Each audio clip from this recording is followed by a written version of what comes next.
Bismillahirrahmanirrahim. Bayangkan ada seorang lelaki paruh baya di sebuah kampung di pinggiran kota Bandung.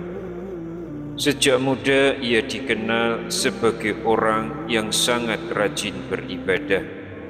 Dirinya aktif di masjid, bahkan sering menjadi panutan para warga.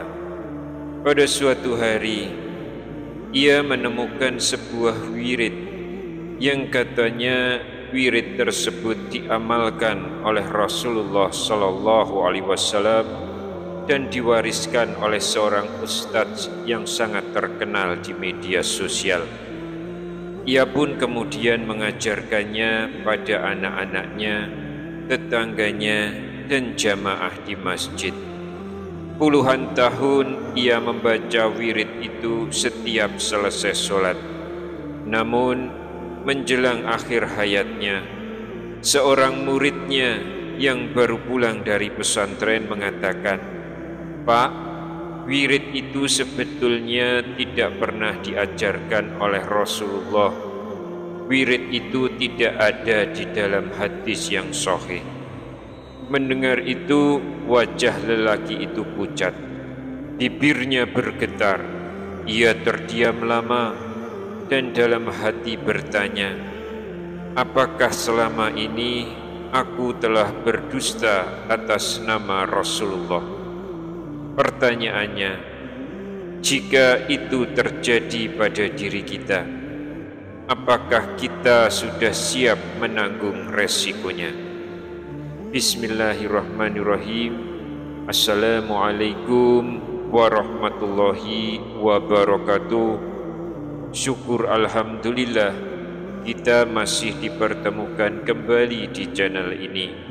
Salawat dan salam selalu dan tetap tercurahkan kepada junjungan kita Nabi besar Muhammad sallallahu alaihi wasallam. Allahumma sholli ala sayyidina Muhammad wa ala ali sayyidina Muhammad. Harapan dan doa saya, semoga sahabatku semuanya selalu diberikan kesehatan, dilapangkan rezekinya, diampuni dosa-dosanya, dan selalu dipanjangkan umurnya.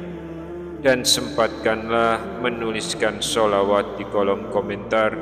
Insya Allah akan menjadi bukti cinta kita kepada Rasulullah Muhammad SAW. Semoga kita semua mendapatkan syafaat beliau di akhirat kelak. Amin ya rabbal alamin. Sahabat beriman yang dirahmati Allah, di zaman sekarang ini arus informasi begitu deras. Setiap hari di media sosial kita disuguhi video, gambar, ataupun teks yang berisikan doa, amalan, atau wirid yang diklaim diajarkan oleh Rasulullah SAW. Tidak jarang amalan itu diberi label 100% pasti manjur, diamalkan oleh Nabi atau warisan ulama besar. Bahkan ada yang mengatakan, kalau kamu tidak mengamalkan amalan ini, berarti kamu menyia-nyiakan sunnah Nabi. Padahal tidak semua amalan yang viral itu benar-benar berasal dari Nabi Muhammad sallallahu alaihi wasallam. Masalahnya, banyak dari kita, termasuk yang sudah lanjut usia, bahkan yang sudah berpengalaman dalam ibadah, tidak memeriksa dulu sumbernya. Kita terlanjur percaya karena sang penyampai terlihat alim atau karena kalimatnya menyentuh hati. Lalu apa jadinya kalau amalan itu ternyata palsu? Bagaimana kalau tanpa sadar kita telah berdusta atas nama Nabi Muhammad SAW? Dan seperti apa beratnya ancaman bagi yang melakukannya walaupun dilandasi dengan niat baik. Namun sebelum kita lanjutkan, silahkan like, subscribe, dan tuliskan doa serta hajat Anda di kolom komentar. Siapa tahu ada saudara kita yang membaca dan ikut mengaminkan. Pastikan juga tonton video ini sampai akhir agar tidak gagal paham dan bisa menyampaikan ini kepada orang lain dengan benar. Sahabat yang beriman, bukannya saya yang mengada-ada. Peringatan ini sungguh-sungguh datang langsung dari Rasulullah SAW. Hadis dari Ali bin Abi Thalib radhiyallahu an, beliau berkata, "Qala an-nabiyyu la taktibu alayya fa innahu man kazaba alayya falyaliji an-nar." Rasulullah SAW bersabda, "Janganlah kalian berdusta atas namaku, karena sesungguhnya siapa yang berdusta atas namaku, maka hendaklah ia menempati tempatnya di neraka." Hadis riwayat Bukhari, ada di dalam kitab ilmu bab nomor 38.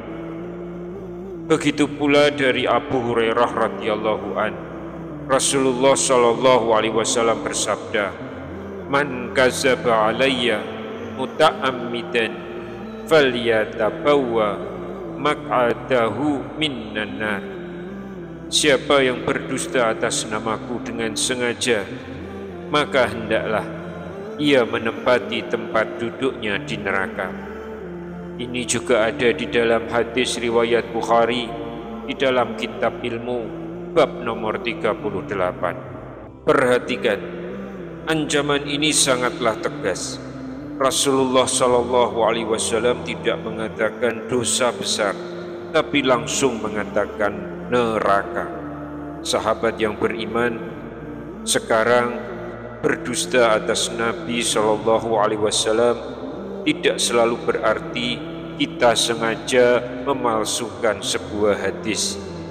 Bisa jadi kita hanya melakukan share atau membuat konten tanpa memeriksa kebenarannya. Namun, jika itu menyangkut ucapan atau amalan yang diklaim dari Nabi Muhammad SAW, itu resikonya sama. Bayangkan, satu postingan di media sosial bisa dilihat ratusan ribu orang dalam waktu singkat.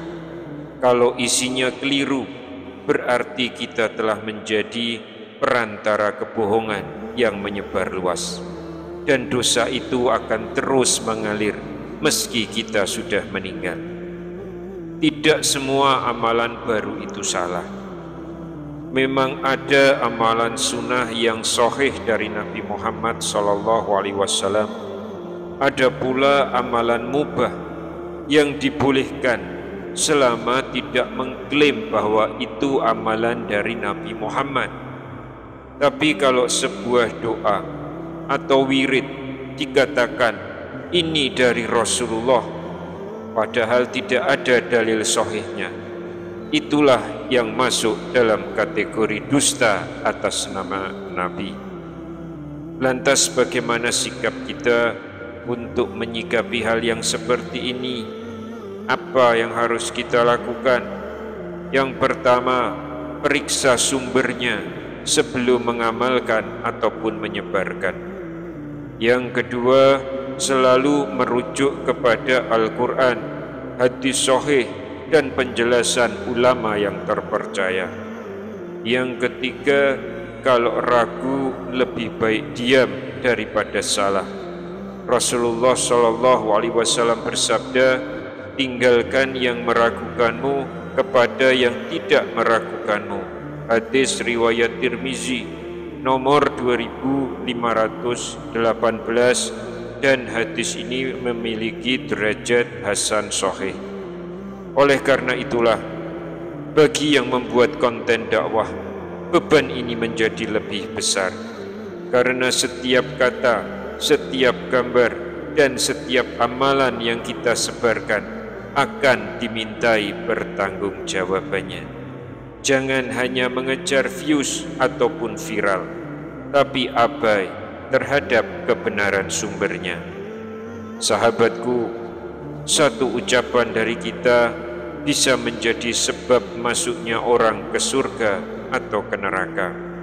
Jangan sampai niat baik kita justru menyeret kita pada azab Allah.